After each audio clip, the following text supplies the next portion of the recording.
Welcome once again to the Unveil Podcast, where today I have the delight of interviewing Ellie Kempton. Ellie, founder of Simply Nourished, is at her very core a lifestyle architect empowering women to reclaim their wellness.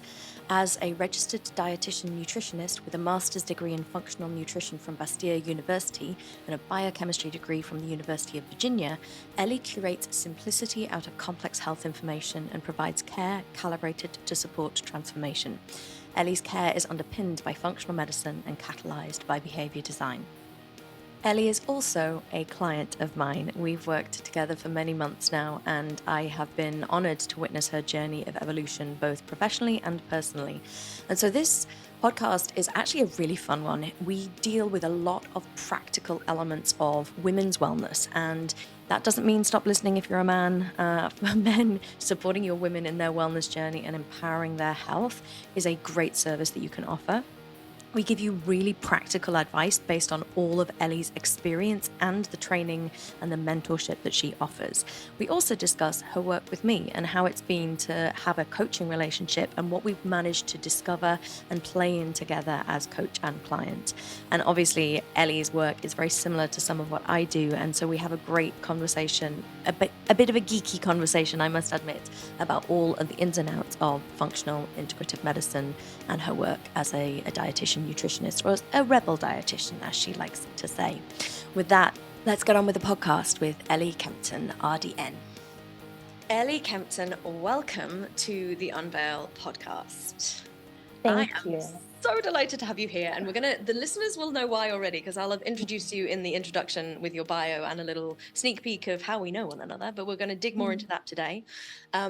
But I am going to give you the special privilege and pleasure of having the typical Unveil introduction question, which is essentially, for my listeners, the 30,000 foot view of who you are and how you serve. I love it. Well, thank you for having me. The anticipation has definitely built for me, and I've just been so looking forward to sitting across from you on this conversation. And I really adore being asked this question about how I serve and what my story is, because it really does impact the lens through which I teach and really everything I do.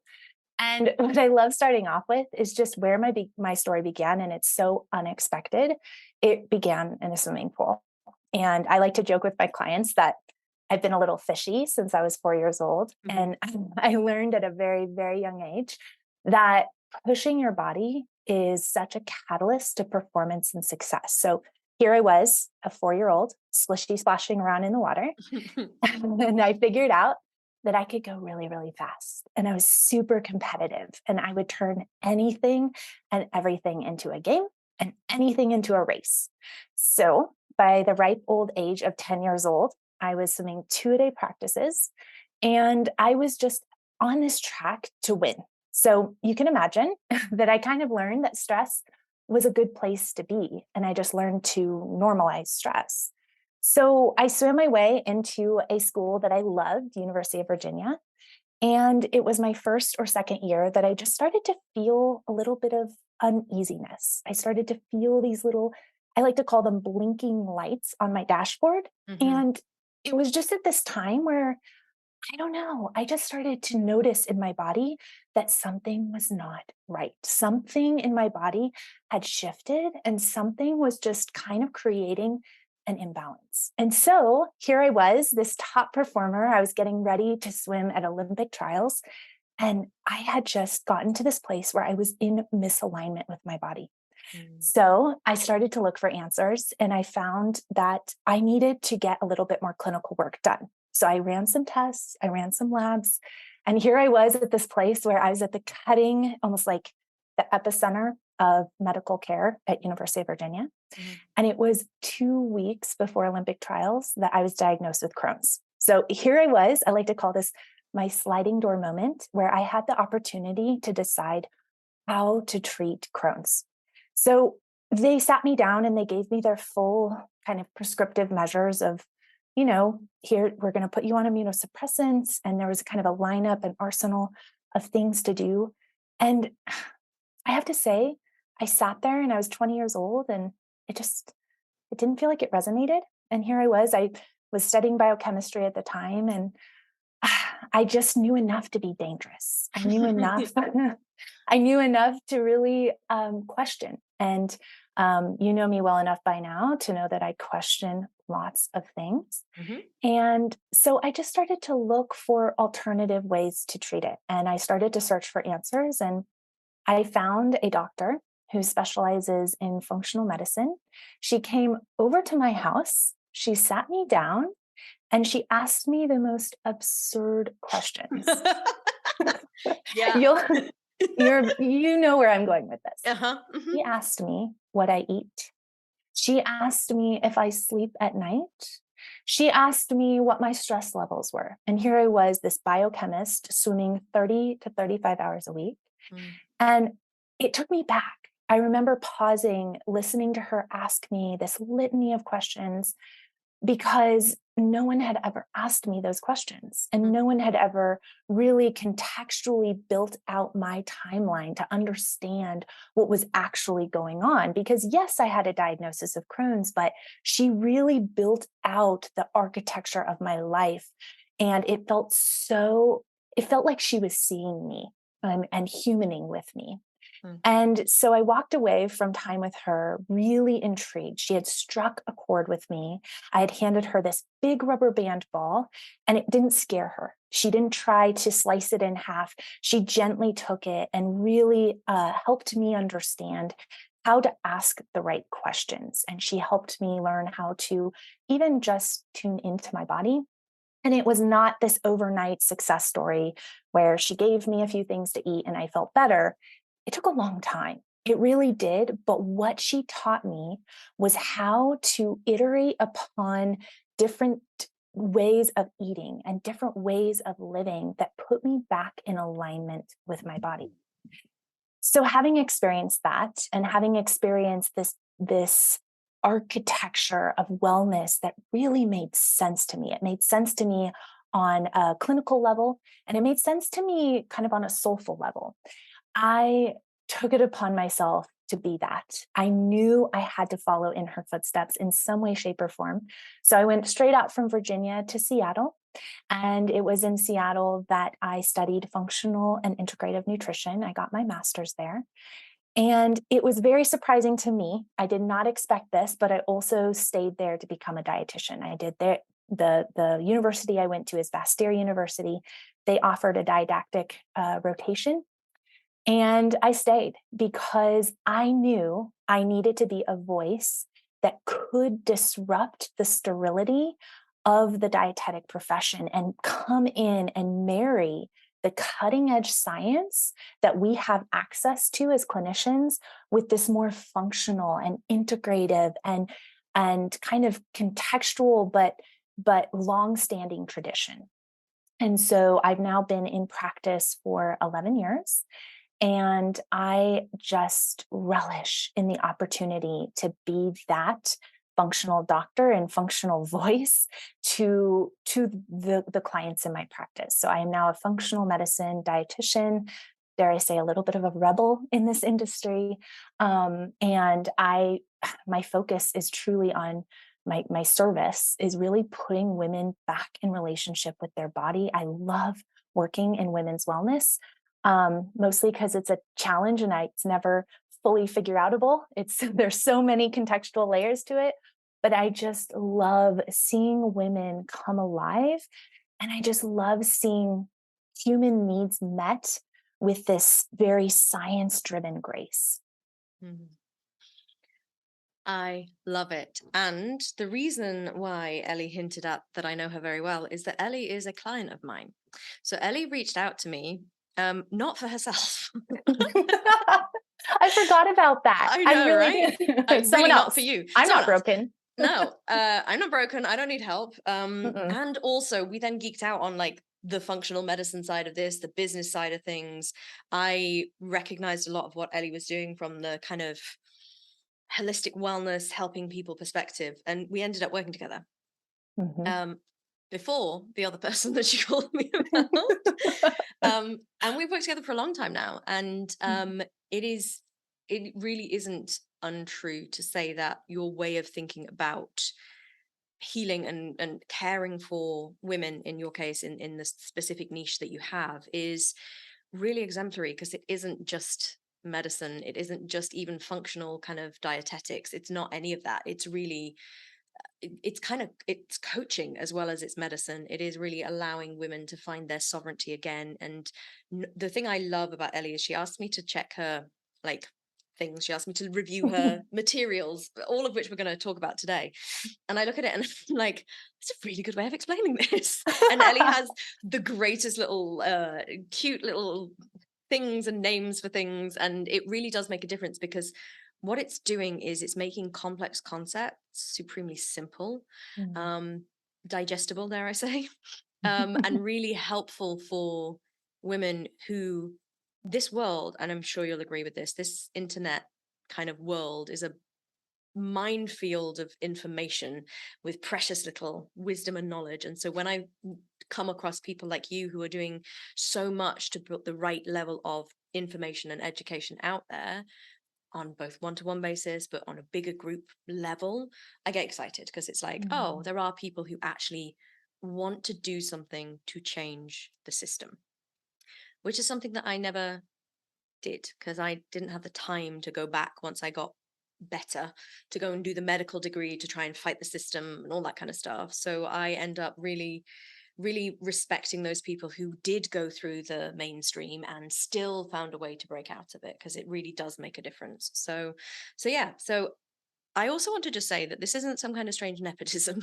Like I have invited precisely none of my clients on this podcast, for various reasons. Many of them wouldn't want to be on a podcast. Podcasts don't have anything to promote, but there's something about what Ellie is doing at the moment and how she's moving into the world and how things are changing that I was like, you'd be the perfect guest on my podcast, which is why I invited you. So thank you for being here. And thank you for sharing your story.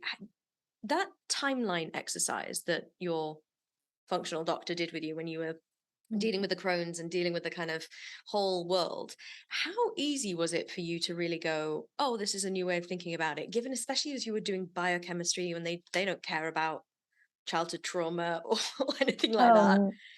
It's completely removed from that, as though it's two separate facets of your life. Right. So I meant it when I said that our journey together, her walking beside me on this very circuitous trail, it was so disintegrating and disruptive to the way I thought about the human body. And that's maybe why I have this maybe very novel approach to wellness, is because I came into care with this functional doctor feeling like I understood the body. I got it. So why was nothing working? And or even why was this emotional stress that I was under? Why was it having such a huge impact that I hadn't been trained to dissect in a very clinical, sterile way? And so I was actually very belligerent and probably a very tough client to her, only because there was some of the work that we were doing together didn't have a white paper behind it. Right. And so it was an exercise in trust. It was an exercise in patience. It was an exercise in self-awareness, really getting into this place where I could tune into how I think and how I feel.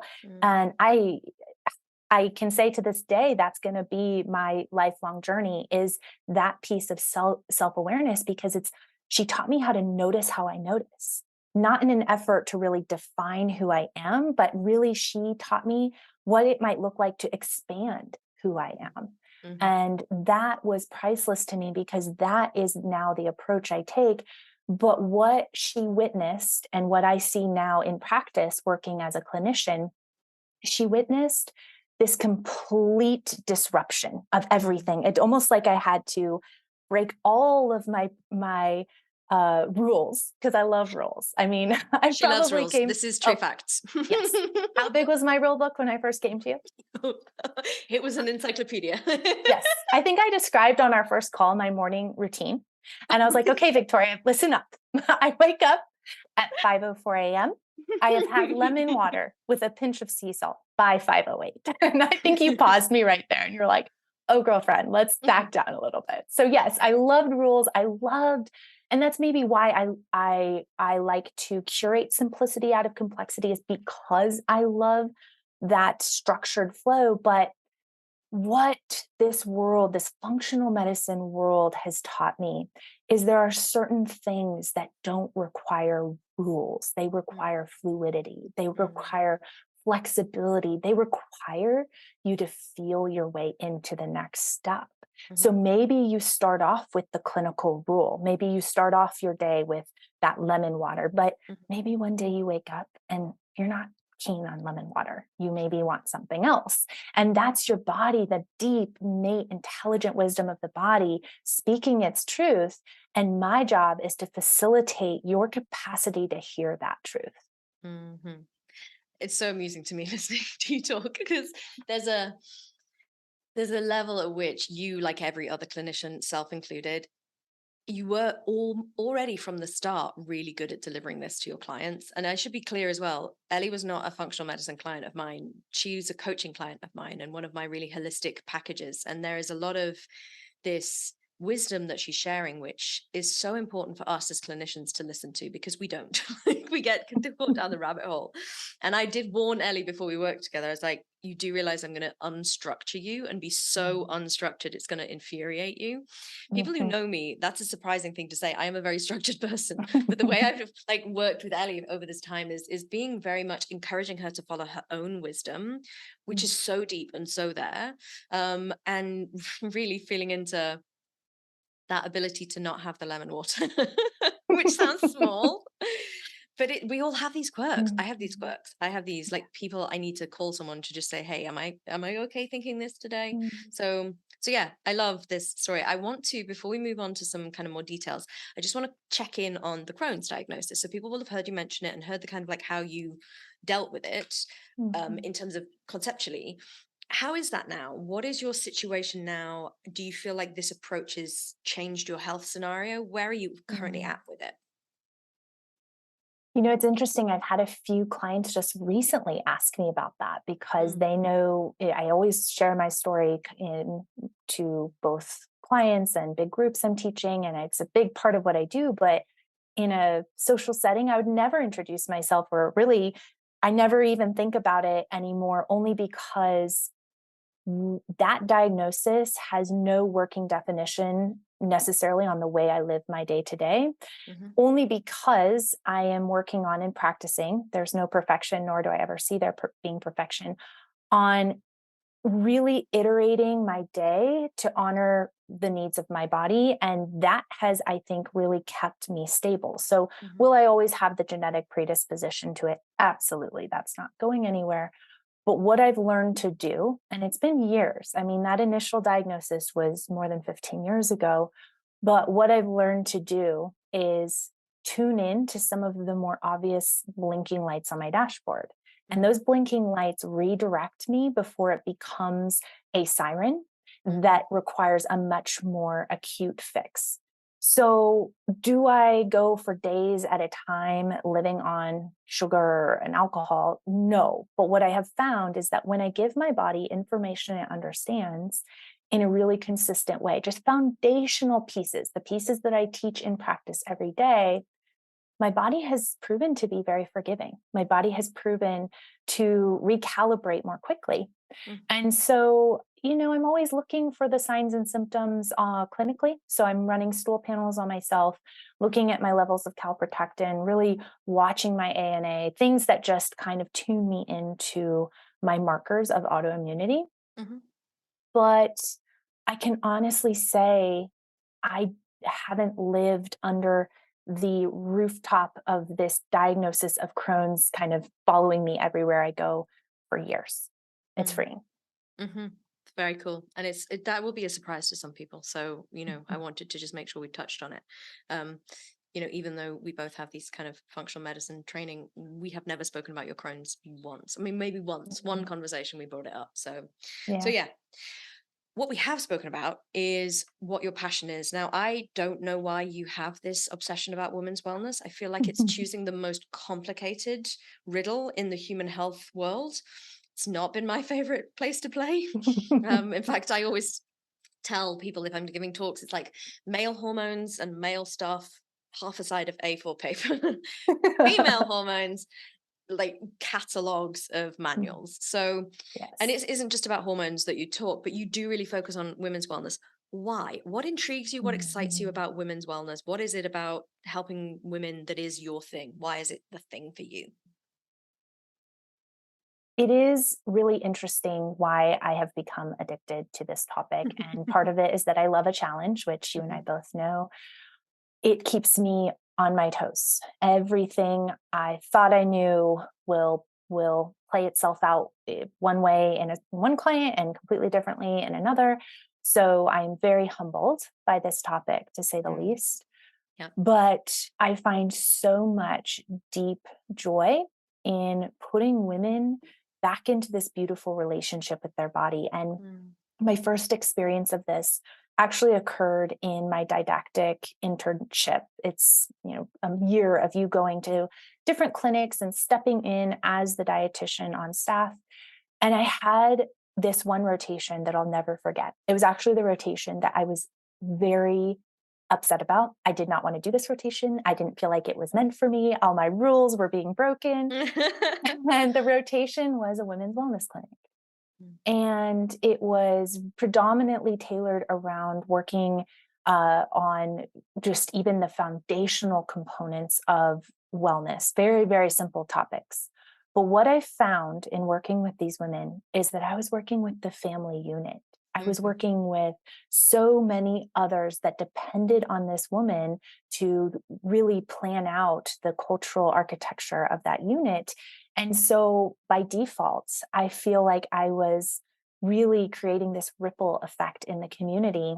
Mhm. And it was so empowering to me to be able to be maybe the first person they had ever seen draw out their hormones for them, or the first person to validate what they were feeling and remind them that they weren't crazy. Mhm. And really, I loved helping women see how they could really maintain the alignment in their body by even just changing simple things throughout the context of their cycle or even their Mm. life. And I just in this short time of working at this clinic, I even realized how much I loved working in perimenopause. That was something that I broke off into private practice right away and was just so in love with this idea that I could help women take on their hormones as though they were superpowers, Mm. understand what was happening in those pivotal years, which perimenopause starts at age 35. So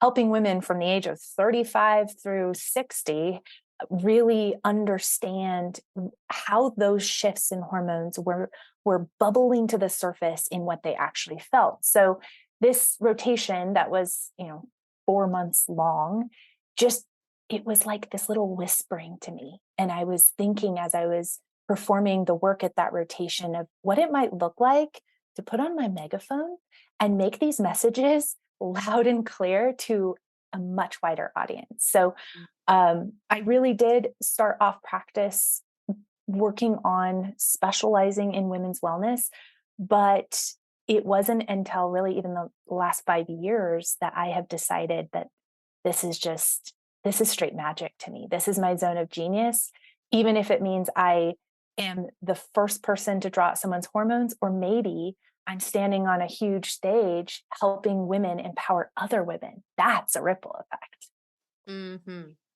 And it's whenever anyone speaks with such passion about something that you know it's their zone of genius. You absolutely do. And the thing with what Ellie does as well is that she does teachings which are the same over the course of a year. Like she says the same things. We all do in like our world. We say the same things over and over and over again. Ellie never loses passion for describing this female hormone cycle. It's like it's not interesting every time, Ellie. And she's like, yeah, it is, it's fascinating. And the reality is that what Ellie means about this is that if you ask a group of women, do you know what your hormones are doing at every moment of the month? You know where things are at? You know what your menstrual cycle actually is? Almost all of them do not know. And that's a depressing reality in 2023 that we still don't have any idea. And so I imagine it is the first time you're explaining this to so many people, and that's such a service. Well, yes. And that is the piece that I think you touched on, even just a more global topic. I love serving, whether it's in hormones, gut health, energy, whatever it might be. I love being the trailhead to put someone in on a path where they know where to go next without feeling like what they're experiencing in their body is normal, and that the labs being normal means they must just, that's the invitation to grid it out further. Yeah. So hormones make it easy for me to do that, because I can show them through various hormone panels, which make it very obvious that something's off. I can show that to them. But I love it when I can sit across from someone and say, okay, we just found the lush park, the landscape of your wellness, and here's your trailhead. This is where you start. Mm-hmm. Yeah. And that's a really nice segue onto, Ellie works one-on-one with people. She has beautiful mentorships that we're going to come onto in a little while, but she also does this for more general populations. So Ellie, I want to talk about the table, because I have been relentlessly impressed with the table. I have told you time and time and again that it is way too affordable for what you actually deliver.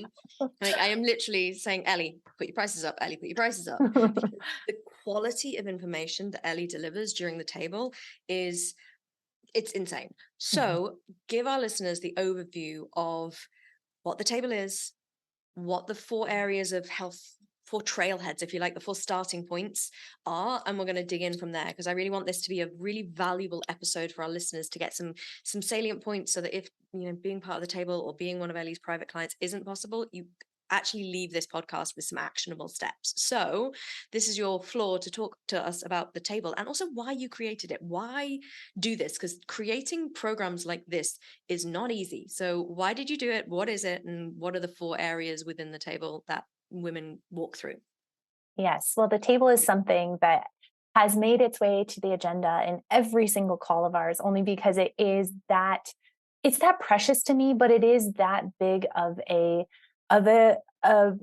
kind of a complexity to solve as I work to nurture women around the country. It's not an easy problem that I've just been able to figure out. But the table was curated because I found early on that I needed a place for women to land once we had done some work together, and once I had created a scenario where they had traction and they had momentum and some motivation woven in there as well.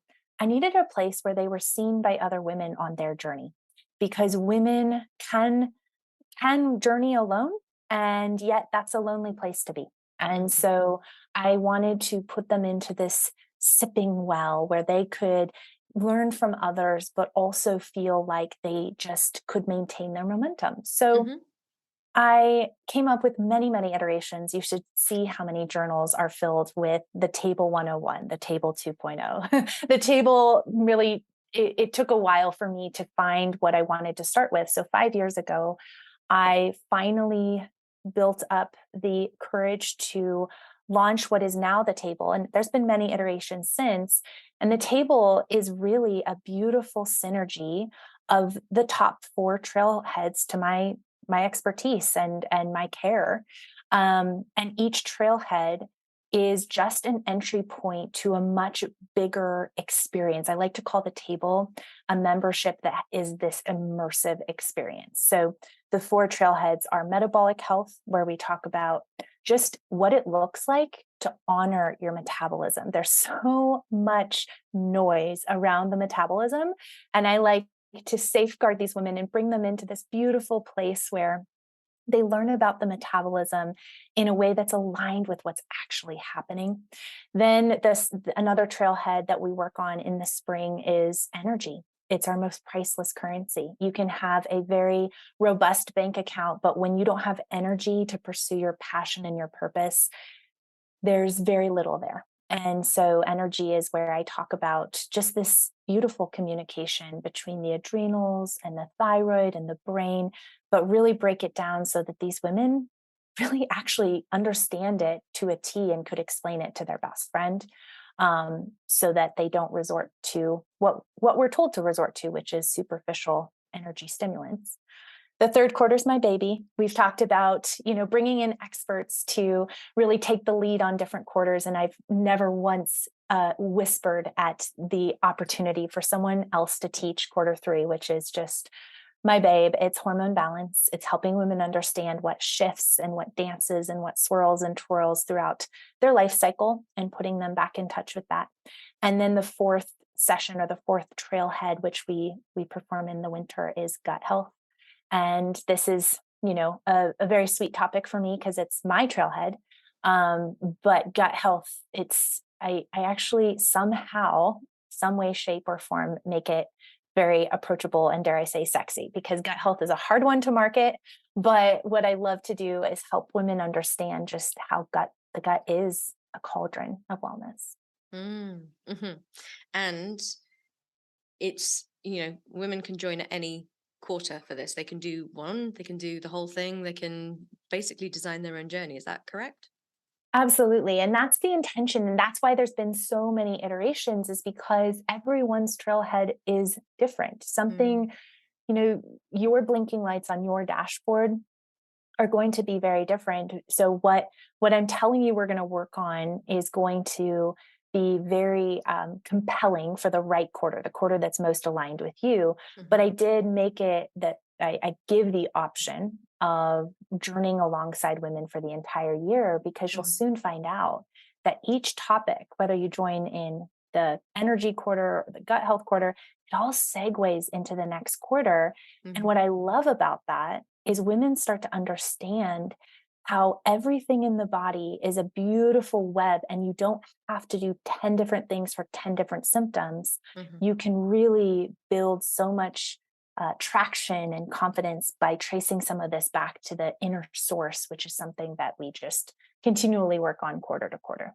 Mm-hmm. I love it. And why these 4 areas? Like, you could have picked anything, but why these 4 in particular? Well, you know me and spreadsheets. I decided to take a very long spreadsheet. I took every pain point, every symptom that had been listed on my intake forms for the first 5 years of practice, and it became completely obvious. I did not even have to do any higher analytics on my spreadsheets. I would have, I know you would have. You would have had macro charts and all that. Oh, absolutely. I would have graphed it. Mm-hmm. But it was crystal clear that women coming into my practice felt stuck in 4 areas. They either were coming to me because what they are doing no longer worked in terms of weight and weight gain, weight stagnation. They were waking up with no energy or hitting a wall around 2 p.m. So there's second session of the table right there. Mm-hmm. Or they are dealing with debilitating PMS. They never used to have PMS. Now they do. Or are in the throes of the later stages of perimenopause and up all night with hot flashes and night sweats. It was just so categorical. And then, it's funny, rarely do people emphasize their gut issues because it's something that you've usually gotten used to. I know that's why it was fine and then had Crohn's. It's because you really do get used to these symptoms. You really you normalize constipation, you normalize just bloat all day. So that was maybe, lower down on my symptom inventory in my intake forms, but it was always there. And you and I both know that at the heart of every disease state, at the heart of every inflammatory pattern, you see a gut issue. Mm-hmm. And that's just because the gut is our interface with the outside world.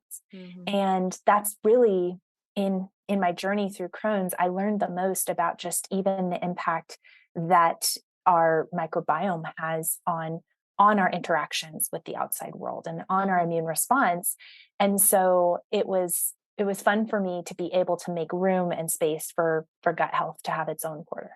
Mm-hmm. And it's interesting because you were speaking about, the foundational components of wellness earlier on, and it's almost like you've identified what they are for your niche and for your audience and how to weave all of those things together. Really, the subtle message behind it all is that these are all interconnected. Like this whole system is a web of interconnected systems. Yes. And when you learn that and feel it, so that was my first lesson in functional wellness, in understanding that if the dissection of your symptoms only makes things more complex. I would have thought, just being the biochemist that I am, that you could just make it a spreadsheet and go down column by column and fix everything one by one. Mm-hmm. When you experience firsthand, like I did, that all of the symptoms are just tracing you. They're like little whispering arrows back to the deeper mama root.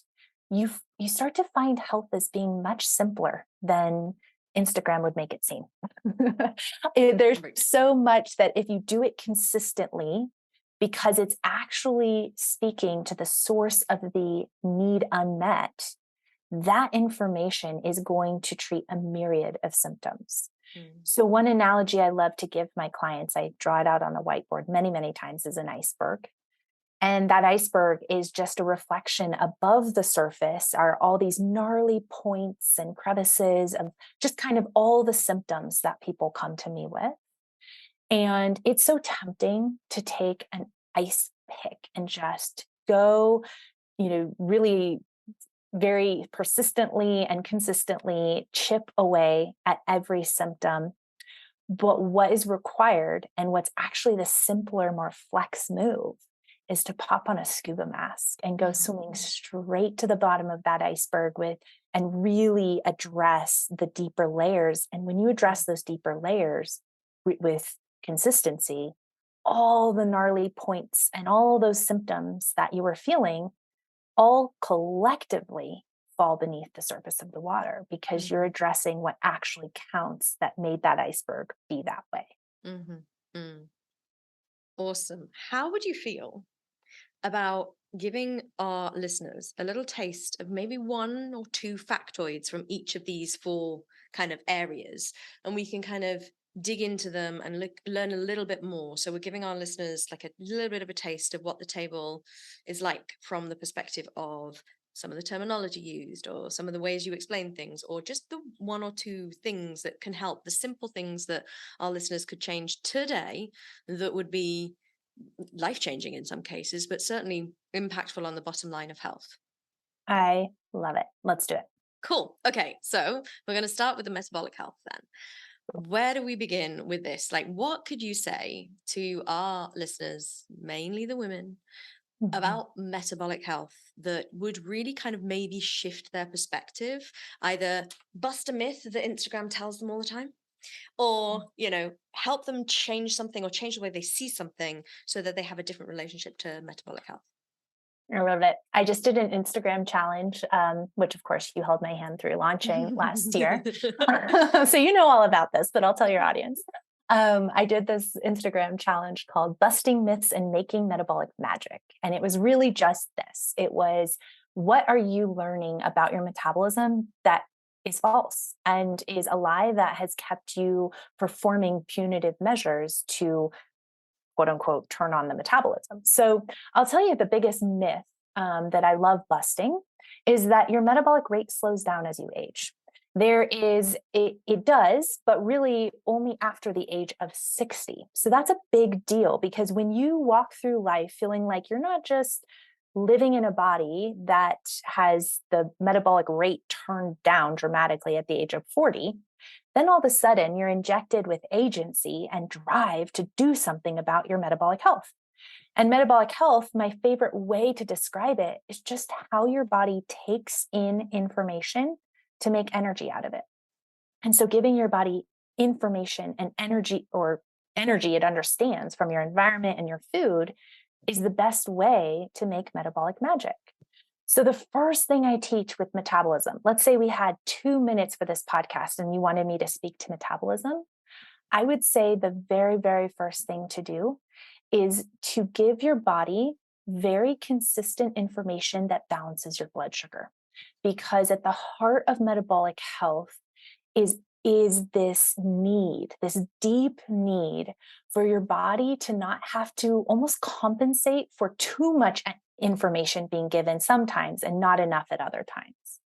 So if I were to get a tattoo on my arm about nutrition, which I guess I would, you wouldn't I put was that going to say past me. that would be very on brand. Yeah. I might even actually already have it, but it's P before C, protein before carb. The reason I do this with metabolic health, this is perfectly aligned with this topic. It's just I'd say the mascot for this topic is when you're consistent about protein before carbohydrates. It's almost like clothing your carbohydrates with protein. What you're going to see is that your metabolism, your cells, and every function in your body is being given information it can keep up with, because proteins break down much more slower than carbohydrates. So when you're starting off every meal, every snack, anything you get, whether it's plated or from a gas station because you're on the run, when you give that consistent information, that pulsed protein, you are making sure that your body beneath the surface isn't having to compensate for as many needs unmet. And it's also not compensating for very dysregulated blood sugar. So when somebody is asking me, because they always do at a party, what to do about their nutrition, if I feel like I have the energy to share over a cocktail, the very first thing I teach is P before C. And that will make a huge difference, because you notice I didn't tell you how much protein. I didn't tell you from what source. I'm not making it this complicated to do. Your job is to take a protein that you enjoy, or maybe what's available to you, and consume that first, and just notice what impact that has on your energy, your mood, your sugar cravings. Sugar cravings are going to be the first thing that's going to be impacted by this. Awesome. That's an awesome resource. What people, and probably Ellie doesn't know, is I hate talking to Ellie because she's so good at this stuff. And I am a very busy woman and I get very lazy.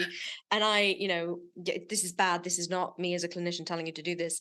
It's like I get home very late at night. I haven't eaten all day. And the first thing I reach for is the chips and the guac. And I'm like, there's no protein here, Ellie. There's no protein. So are you telling me if I have like a bite of chicken or a breast of chicken first, my metabolism will be better?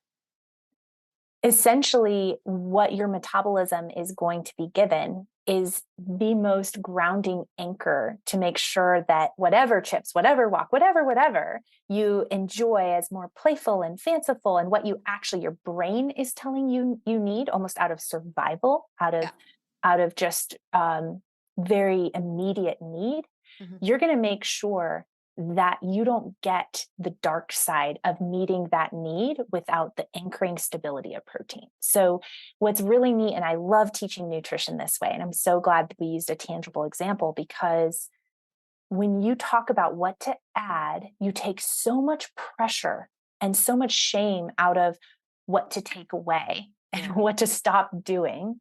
All of a sudden, you're going to go home tonight and not think, the podcast today, Ellie told me not to eat those chips. And then that impulse, that drive, because your blood sugar might actually be low. So your brain is telling you accurate information.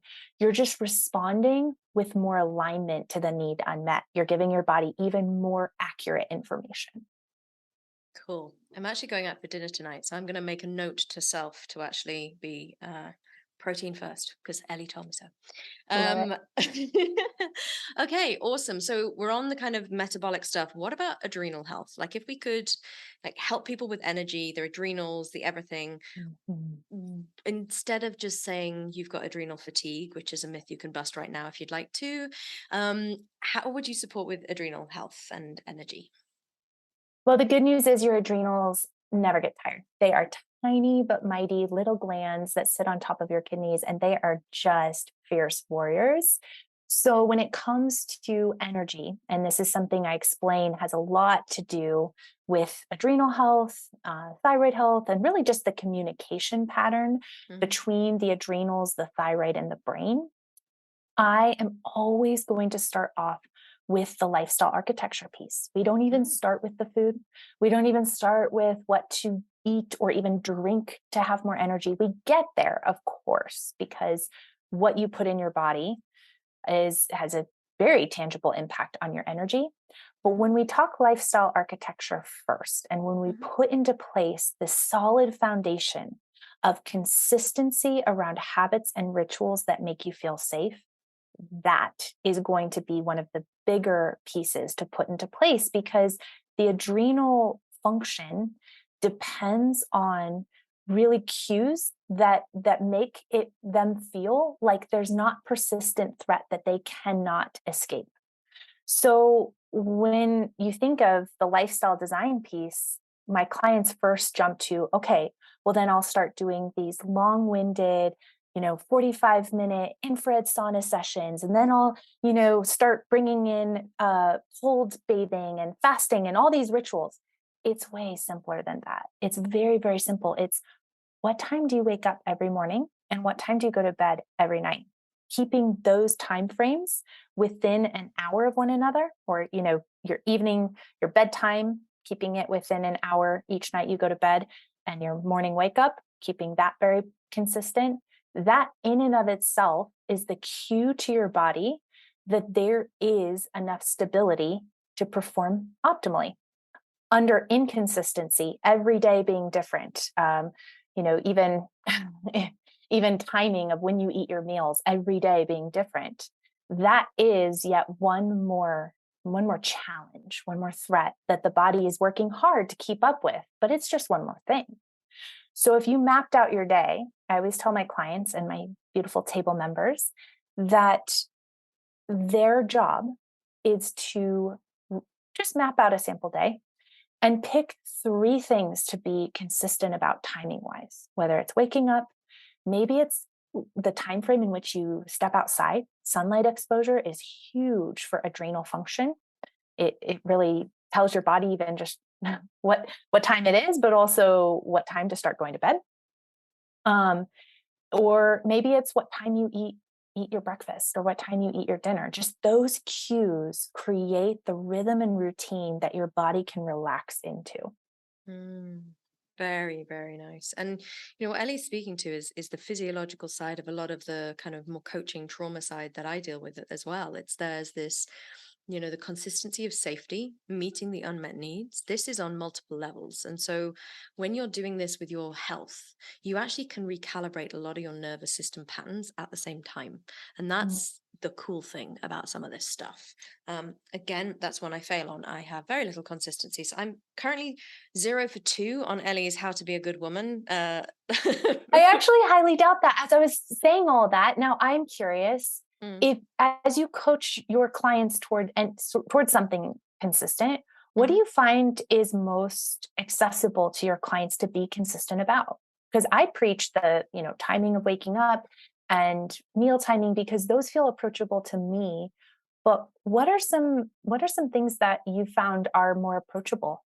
Sometimes it's the relational element. So I think when sometimes people feel like, oh, this is a me mission with me and my health and me and just me. It can be this kind of like complicated thing where they don't necessarily feel there's enough motivation. So sometimes I'm like, be consistent about the fact that you call your mother every Sunday at 3 p.m. Be consistent about the fact that you always go for coffee with your friend on a Thursday morning, or you always check in with this person, or the hour at the beginning of your day. I'm very much a like block scheduling stuff. So it's like, but people block schedule work stuff. They don't block an hour in their day to catch up with all the personal text messages that they really want to speak with people that they really want to speak to. And I feel like sometimes building in a relational component, what it does is it speaks to that identity piece. So we as human beings tend to have this identity element where we want to identify with being a good person or a good friend or a healthy person. So the health stuff also works, but sometimes if your desire is to step into the identity of being a good friend, and I give you a relational challenge to make consistent that speaks to and reinforces that relational kind of like that identity, it's a bigger win. It's an opportunity for more consistency. I also am very relaxed with my clients. I don't tend to do things day to day. I'm like the week, like over the course of the week. And I also think exercise is another one to building consistency. So, I'm very big on the kind of like routine of like variety over the course of a week, but consistency over the course of those weeks being the similar pattern each time they come around. Yes. And just in hearing you say that, that has actually made a transformational difference in my care with you. I've noticed just the nudges you've given me to be my consistency to be engaging with other humans has been very nurturing to me. And what I found, and I guess the best way, it's kind of a geeky way of describing it, but I feel like when you choose to be consistent about specific things, you're giving yourself time to metabolize life. You're giving yourself, it's almost like digestive enzymes for, what you experienced that day, because you're giving yourself the space, that the forecasted space to be able to digest it. And I love feeling that metabolization process when I am doing that engagement with other humans, or in some of my consistent practices. Which brings up another thing. Journaling is a really good thing to get really consistent at, because that's active metabolization of the shit that you've been through that day in a way that is then a consistent practice as well. So there's lots of ways to do this. And I think that people don't often realize that everything is a signal to the body. Everything that you do is a signal to the body of how safe you are, how under threat you are, how stable reality is, how certain and stable reality is. And all of those three things will have a direct impact on multiple layers of health, both of the ones that we've spoken about before and both of the ones that we're about to speak about. So you can see how this year stacks for the table. So speaking of that, and speaking about variety and unpredictability, your baby, hormones. If you could tell women one thing about hormones, what would you tell them? Well, it's as though you read my mind, because that truly is the only place to start, is to start journaling what you're feeling in your body every single day with hormones. We have no idea what your patterns are. We can't do as much magic geeky work if we don't see a trend, and your body will tell you its patterns. And even though, hormones, they change our inner landscape, they change our motives, they change our mood and perspective. Those are the rows to your tracking chart. What is your mood today? What is, how good did you feel working out? How creative are you? More clinically, tracking hot flashes, night sweats, maybe energy, sleep. These are all things that must be done as a prerequisite to the work that is aligned with where you are in your hormone journey. And yes, you can run labs to corroborate your journaling, but I typically give my clients a hormone tracking chart. It's called their cycle sense chart. And it is, I think, about 10 columns of different symptoms that they can choose to track. And it takes less than 20 seconds to fill it out. That's the thing. Because if you're new to journaling, it can feel cumbersome and overwhelming. You feel like you have to do a, Dear Journal entry every day. And that's not the case. You can really just do a quick check-in. But when you're checking in, you're going to see over the course of a few cycles, or let's say you're in perimenopause and you're not seeing a period every month, you're having anovulatory cycles, you're just going to see over months what the body is trying to tell you is most persistent. You will have some symptoms bubble to the surface that are there more often than not. So that is really step one. And what I love is that we now do have access to more ways to track digitally. What I would discourage anyone from doing is using a hormone tracking app that forecasts negativity. There are so many apps, and I'm sure you've been exposed to them, where they basically nudge you that tomorrow you're going to have PMS. And I don't like that nudge, because I think when you're tracking anything, you really just want to be super curious, super receptive to things changing, and maybe not having PMS, because that's the ultimate goal. So there are definitely apps out there that just give you this prescription for how you're going to feel. And I would love for it to just be a blank slate, an opportunity for you to put pen to paper or finger to text board. So that's number one. You touched on the second one already as well, in that when we're working on hormone balance, the way that you move needs to change as we age. So in our 20s and even up into our 30s, we can tolerate hormonally more cardiovascular workouts, harder workouts. You can push at a higher capacity for longer periods of time. But as our hormones shift, specifically as we start to see this decline in progesterone, what you're going to become intolerant to is purely hard pushing cardiovascular exercise, running every single day very hard. That is going to be harder on your body because you're already seeing a decline in progesterone. You're already seeing a decline in estrogen and maybe some fluctuations in estrogen. And that hard pushing cortisol outputting workout is going to amplify that. And so one of the common complaints I get from women who are looking for hormone balance support is, I'm doing everything I used to do. I'm running, I'm, even down to how they're eating, but I'm doing everything that I used to do 10 years ago, but it's actually making me feel worse now. What is going on? And that's where, again, pull out the whiteboard and show how our sex hormones decline as we age, and how we can work out and move our body in a more compatible way. So my advice that you can just start tomorrow is to perhaps playfully design some ways to move your body that's a little bit easier, in that you don't have this high heart rate, but also much more resistance training. Resistance training is going to play a really big role in not only maintaining muscle mass and bone density, but for your sex hormones, they love it. Testosterone relishes in strength training. And you're going to preserve more of your progesterone, because when we work out really, really hard, one of the body's adaptations to cardiovascular exercise is to turn the parent hormone to progesterone into cortisol. It's called the cortisol steal. And that's a sad steal to experience, because progesterone makes you feel like everything is going to be okay. It's the practical grounding hormone. And when it gets stolen away to cortisol, everything doesn't feel okay anymore. Yes. I love it.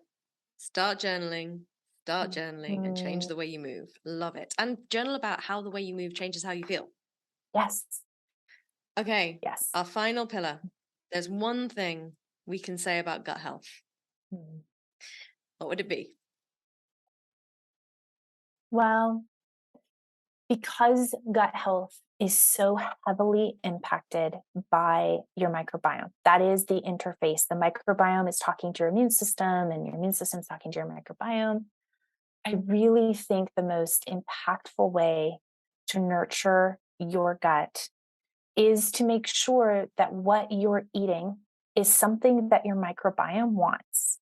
And the free, most accessible, most overlooked way to support your gut is to slow down and really chew meals in a way that enables everything you eat to actually get to your microbiome in a way that it wants it. And I am speaking about this very intelligently, because I do not do this. This is one of the things that I will say really does impact my gut the most, is I'm on the go. You've seen my daily schedules. I'll text you what my day looks like, and I'm confident you do not see a chewed meal woven into that I do architecture. Not. No. And I work with women who are very, very, high performing. They're on the go. And what I see more often than not in their stool panel is unchewed food. And it's just that reminder that, wow, we could get really fancy. I'm sure you were expecting me to tell your audience something very fancy about gut health, and we can do that. I'll give a bonus task. But I love going back to the basics. And in fact, I was working with a client yesterday who has had really chronic gut issues. And she was expecting me to go through this myriad of things to do, when the biggest strain that we saw in her gut panel was her digestive enzyme production. She was not breaking down her food, and there was a lot of unchewed food in her stool. So her task, before doing all the fancy footwork, was to just make sure that mealtime is a time where you are actually sitting. Maybe your food is even plated, and you are... I know.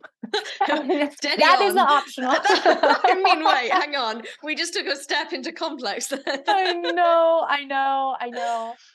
Yes, I think something that has been really impactful for me, a professor in grad school once said this, and I've never forgotten it.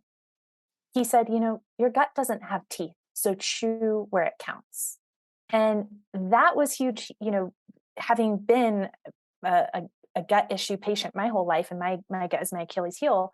I know that I just add fuel to the inflammatory fire to throw a lot of information, because we talk about food and our environment as all information. Mm-hmm. It's almost like throwing closed books down into your gut and saying, okay, read that, instead of opening the book up and saying, here's everything you need to know about this food. Go ahead and take it and use it. Mm-hmm. In fact, in some cases, when I'm so rushed, I'm sure I'm throwing closed books with a locket on it down into my gut, and then wondering why I'm tired after meals. So, poor gut health doesn't just show up as a pure gut symptom. It shows up in brain health. Right. Your brain is being starved. You're tired all the time. You're grumpy. And you almost feel like food makes you more tired, not more energized. So if that speaks to you, only because it's my lifelong work and I will forever be working on slowing down to eat, the second thing you might consider to do some of the fancy footwork is to get really consistent about diversifying your plants, because every plant fiber feeds a different species of bacteria. And those bacteria, we don't even know all the amazing things they do. I mean, I wrote my master's thesis almost 12 years ago on the microbiome and pathways of inflammation. I'm confident you can throw that out, because so much has changed in the world of microbiome health. And when we just trust the innate intelligence of the wisdom to say, okay, let's diversify their food sources so that they can have lots of kids and thrive and want to be in your gut. That's teeing your body up to do what it does best without trying to manipulate it with prescriptive nutrients. So diversifying your plants. I always tell my clients to play the plant game, and I give them a whole list of plants. Of course, I turn everything into a game. And I give them a plant list, and then I tell them to come back to me in our next session. We meet usually every 2 weeks with 30 different plants circled that they enjoyed.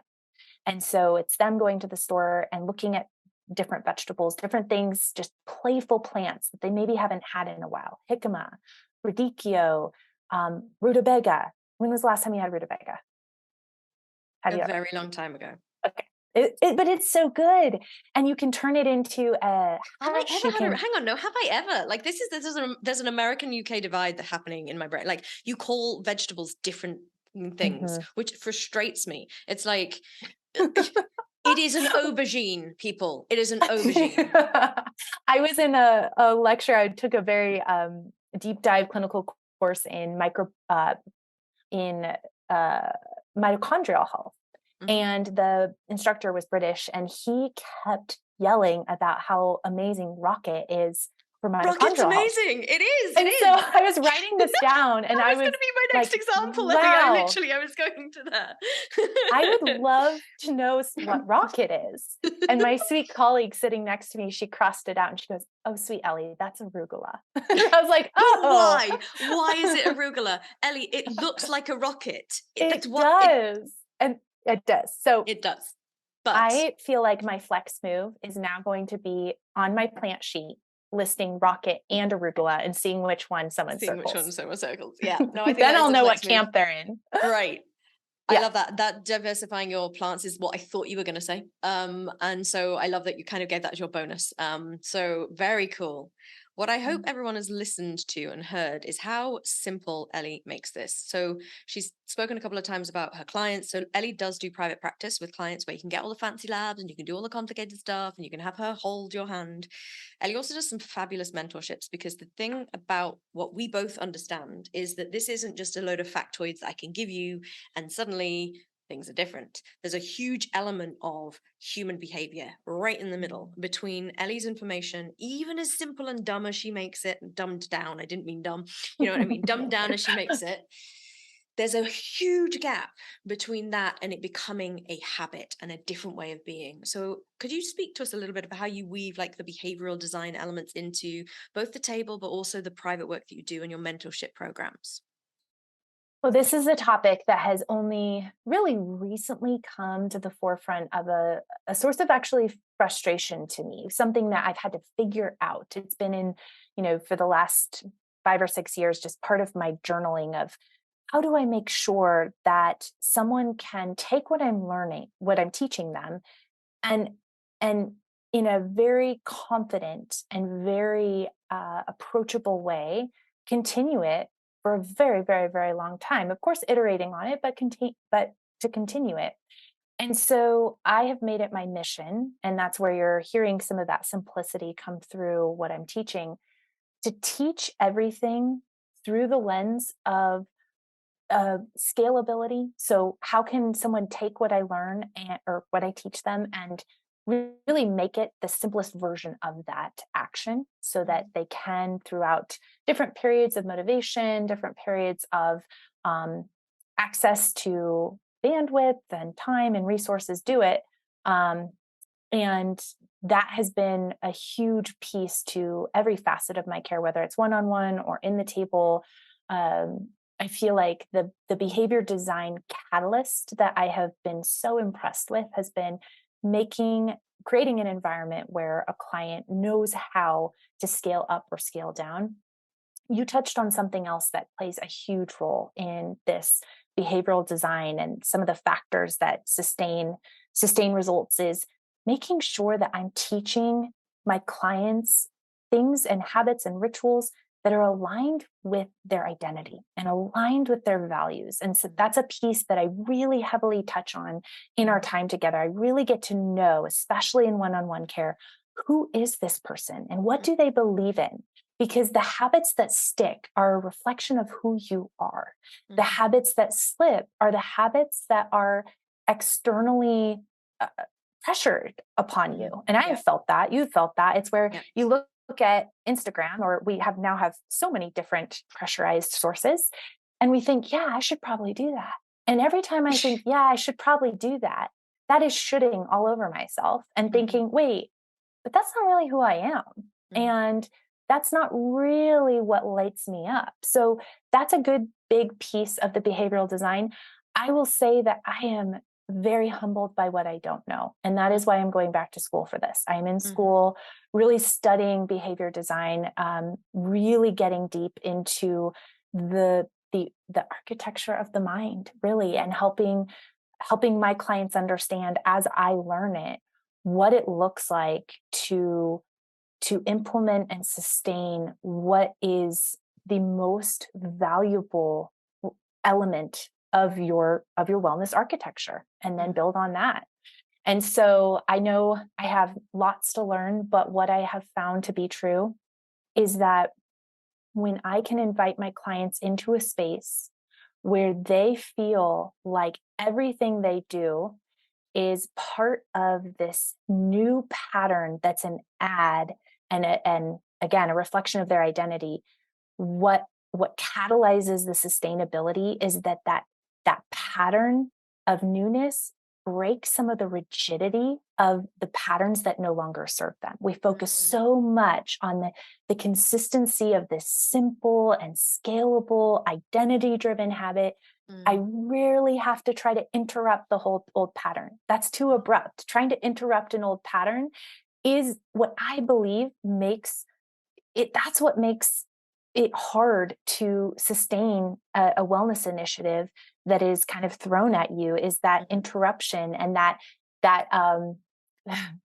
creation of trauma around not being able to continue something. So, or stop something. Usually that's the big one you hear a lot more about, is what to stop. And so I just let the process of self-awareness, the celebration of failures and successes, just all be part of this nest that we're building that makes you want to stay even when you feel like you've wobbled. I love it. I love it. And I know that a lot of our listeners are already going to be thinking, how can I work with this woman? How can I join the table? I'm going to put all of those details in the show notes for everyone.